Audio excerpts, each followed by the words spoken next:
You ever have one of those mornings where you're just trying to mind your business, sip your coffee, maybe plan out a little project for the weekend, and then suddenly you realize, nope, the universe has other plans? That was me right in the middle of my Saturday tea, sitting in my garage, my sanctuary really, when I spot this thick black cable stretching across the concrete. At first, I think maybe I've gotten careless, left one of my cords out, but then I see it's not mine at all. Nope. Turns out it's my neighbor's golf cart plugged right into my outlet, like my house is some kind of public charging station. And you know what? I wish I could say I was surprised. So I walk outside and there it is, Beatrice Sterling's Snow White golf cart. Top of the line, all the bells and whistles sitting pretty in my driveway, sucking down my electricity like it owns the place. I knock on her door, half hoping there's some innocent explanation, but she answers dressed for the country club and waves me off. Garage was open. Neighbors help neighbors, right? Like it's the most normal thing in the world. I try to be nice. I ask if maybe next time she could just let me know first. She acts like I'm the one causing trouble. Ask, oh, come on, I'm on the HOA board. I know what's community friendly. She actually laughs in my face and says, I'm uptight like I'm being ridiculous for thinking someone should ask before they plug into my house. You know what I mean? That was the moment I realized I wasn't dealing with your average neighbor. This was someone who truly believed the rules applied to everybody but her. And sure, I should have seen it coming. She's been the unofficial queen of our HOA for years. Always handing out banana bread with one hand and committee sign-up sheets with the other. Always has a smile, always has an opinion. I used to think she was just friendly. Turns out that was mistake number one. So I go out, pick up a big padlock for the outlet, and slap a private property sign right above it. Nothing rude, just making things clear. I even install a camera out there, not to spy on anyone, just for peace of mind. For a couple of days, nothing happens. I actually start to relax. I think maybe, just maybe, she got the message. Yeah, that happened. On day 3, I checked the camera on my phone during lunch and nearly choke. There's Beatrice, bold as brass, standing in my driveway with a pair of heavy-duty bolt cutters. She slices right through my new lock like she's trimming her hedges, then turns and looks straight into my camera. Not only does she wink, she sticks her tongue out like some bratty kid. I swear, I've seen better behavior from toddlers. After she's done, she plugs her golf cart back in and goes about her day like she just took out the trash. And if you think that's wild, wait for this. When I get home, there's a note from her tucked under my garage door. Stop creating barriers to community access. This kind of selfish behavior is what's wrong with the neighborhood. Do better. Signed BS. Yeah, that's about right. I could feel my blood pressure spike just reading that note. She destroyed my property, mocked me, stole my electricity, and then called me selfish. That's when I realized I wasn't up against a misunderstanding. I was up against someone who'd made a sport out of stomping on boundaries. That night, as I watched that tongue-out footage for the 5th time, I knew this wasn't going to end with a polite chat over the fence. So I do what I'm supposed to do, right? I document everything, videos, photos, the note timestamps, and send it all to the HOA, expecting at least a shred of common sense from the folks in charge. I'm thinking surely with all this evidence, somebody will step in. I wait. 3 days go by. Nothing.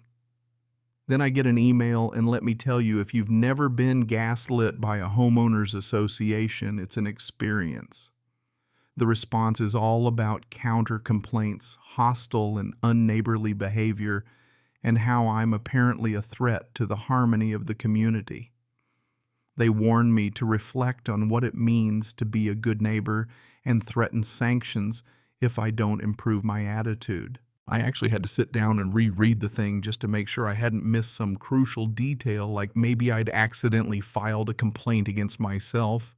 Turns out Beatrice had already run to the board and spun her own story, painting herself as the long-suffering victim of my antisocial, surveillance-obsessed ways.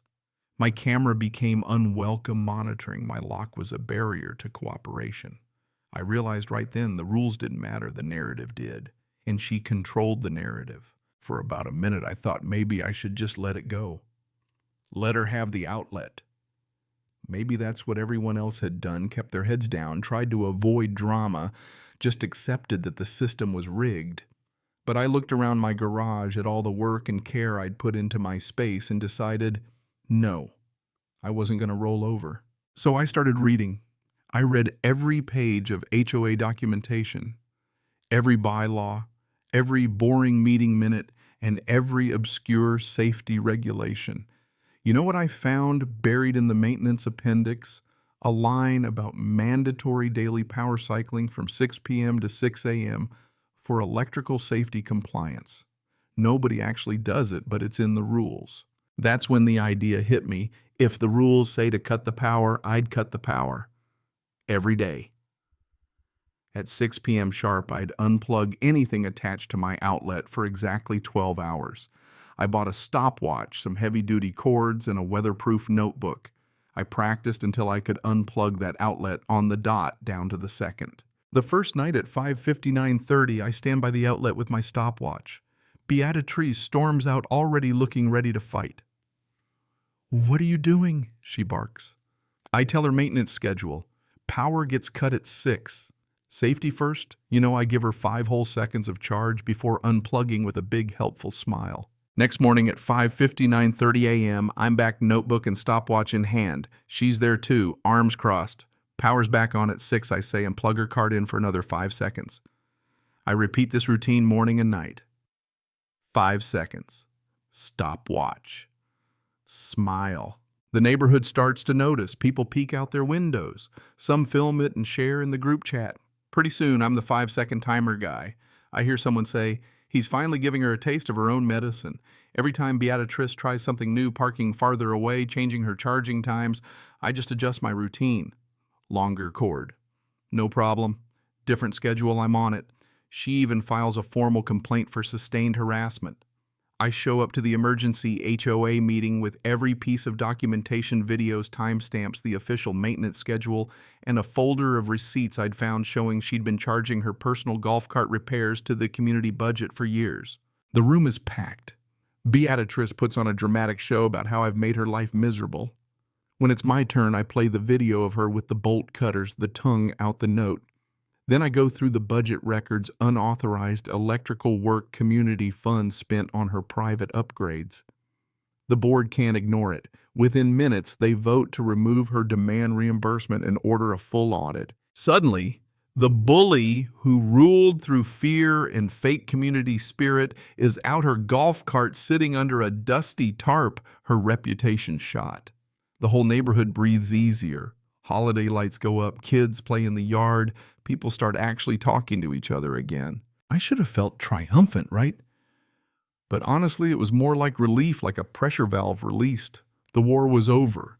My stopwatch sits on my workbench as a reminder not of pettiness or victory, but of what patience, persistence, and a little creativity can do when the official system fails you. Sometimes you don't have to outfight a bully. Sometimes you just have to outlast them and let the clock do the talking. 5 seconds at a time. So here's my question. Who do you think was right? Is it ever okay to bend the rules if the community spirit says so? Or is respecting boundaries the real key to living together? Drop your thoughts below because honestly, every neighborhood's got a Beatrice and I want to hear your story.